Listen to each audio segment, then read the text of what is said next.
I've been involved in my state search and rescue program since the early 2000s, and it is no understatement to say that Garmin's satellite-based navigation systems have been a game changer for the work that we do.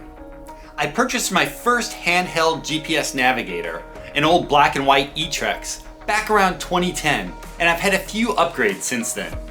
From helping to identify tasks to pinpointing the location of subjects, and ourselves in the backcountry, GPS has been an amazing tool to help advance the efficiency of our resources.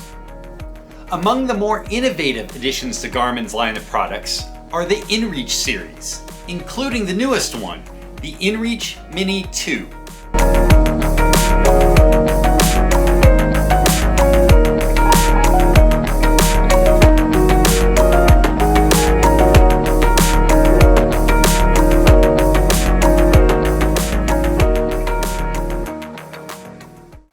This isn't your typical GPS handheld, but instead it's the newest generation of satellite communicators that you can use to contact the outside world with, whether that means to give a status update on your adventure, or even to contact first responders in the event of an emergency. Instead of relying on cell phone towers to communicate, the InReach Mini 2 taps into the global Iridium satellite network, widely expanding the opportunity for voice and data connections. The InReach allows a user to exchange text messages, post to social media, or communicate InReach to InReach in the field. That's something that's particularly attractive in remote searches where SAR teams may not have good radio relay abilities. The InReach has a map share function, which allows your location to be distributed to anyone you select from your contacts list. And it has a host of super useful off-grid functions, such as a built-in compass, trackback abilities, trip planning, and a weather forecast service. But perhaps in saying all that, I'm really burying the most standout, amazing feature of this little device.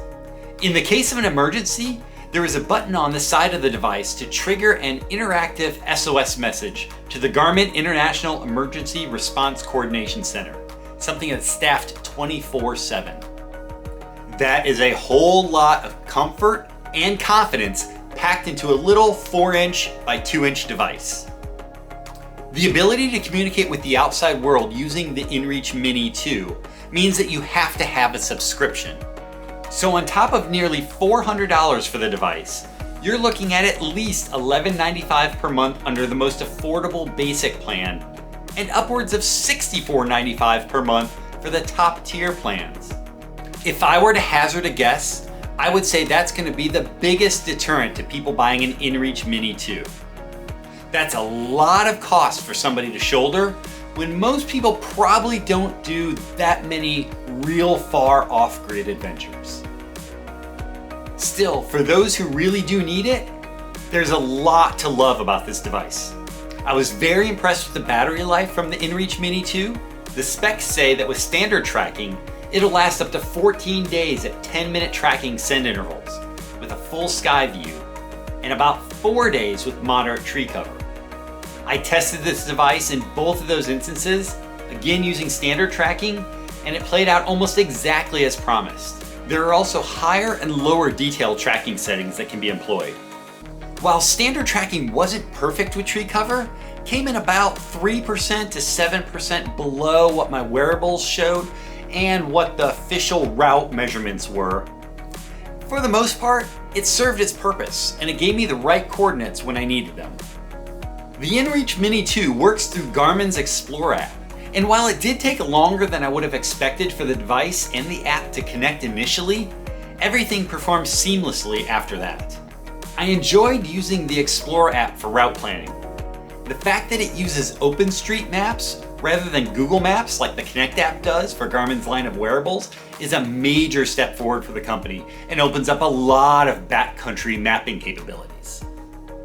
You can also tether the InReach to your phone and its app, which makes messaging significantly less tedious using your phone rather than using the device's scrolling capabilities and picking out letter by letter by letter.